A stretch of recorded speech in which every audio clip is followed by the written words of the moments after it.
of an update. As mentioned in the other video, or saw in the other video, it does run. I've been cleaning up and running wires. I don't think there's any way to keep it from being somewhat cluttered. There's a lot of wires. The other change I made is I had put the fuel pressure gauge here, but it shook so much that I couldn't even see the needle. It just made the needle a blur. And so I mounted it here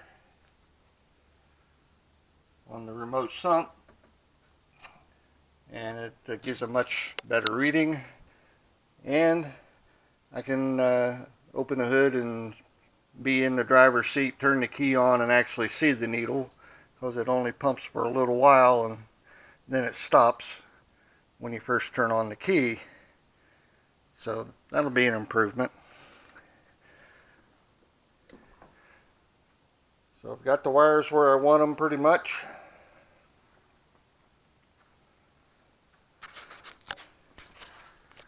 Found some double-sided tape hold downs for zip ties.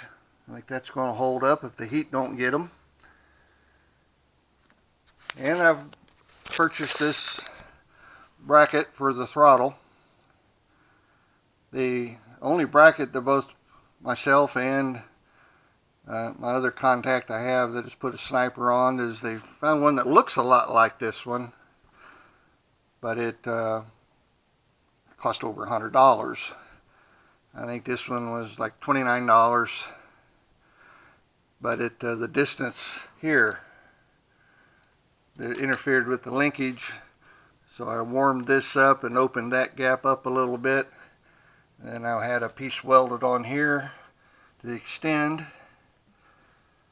The original setup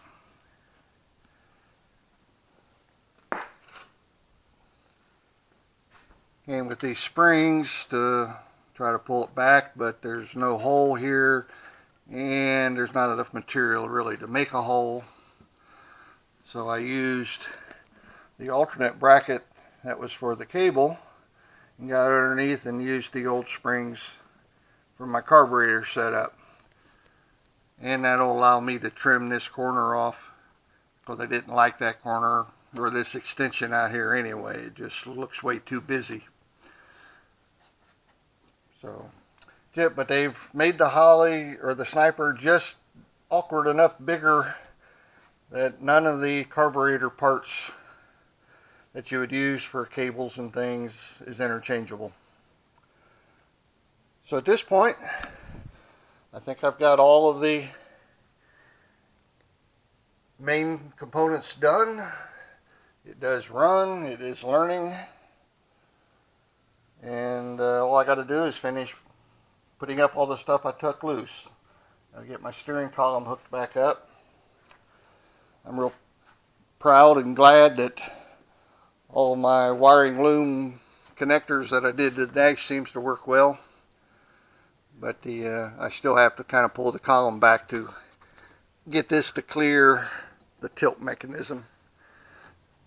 But it's doable. So that's it, the only update. Get finished buttoning this up and get her out for a test drive. Weather looks pretty good for the next couple of days. Hopefully I'll make it. So that's it for now. Thanks for watching. Back out in the shop for another day.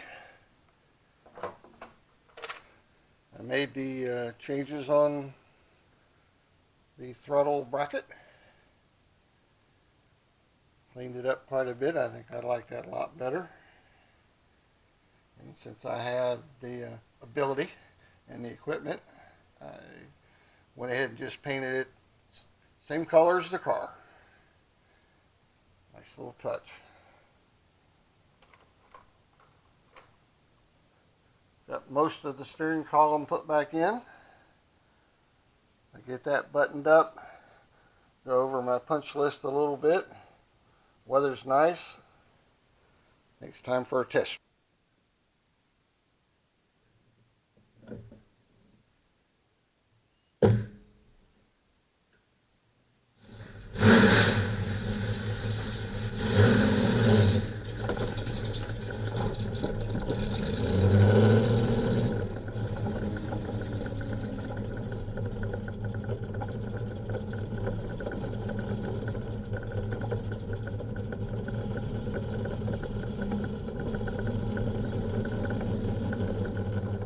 But this is the first drive. All in all, went pretty good. It's still cold, but it starts a whole lot easier since I had the carburetor with no choke before. That tends to fire right up. The auto response seems good. Now during this part here, I'm just driving it around, waiting for it to warm up, and go take it down the street and run it through the park. Maybe I can see some people there on their lunch break making ooh and ah. But I won't film all that. Initial impressions is good. As I had read some of the other reports on the Sniper, it opens both sets of throttle plates at the same time.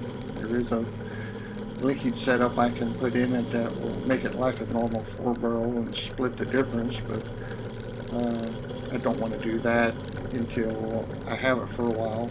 And in all probability, by the time I decide that it's self-learned and I'm comfortable with everything, I'll probably adapt it to the touchiness on the throttle. It is a little bit all or nothing, not real bad, but it is there. I think I'll be able to adapt.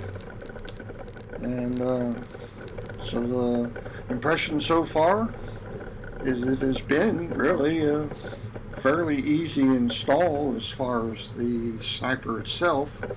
Most of my time and aggravation was finding a way to lay out the wires that looked pretty, stayed away from each other for the RFI, and that seems to have worked. I don't see any evidence of any interference.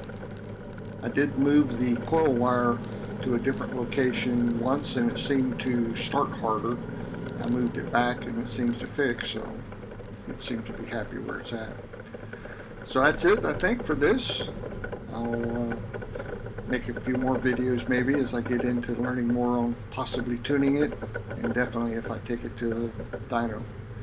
So once again, everyone, thanks for watching.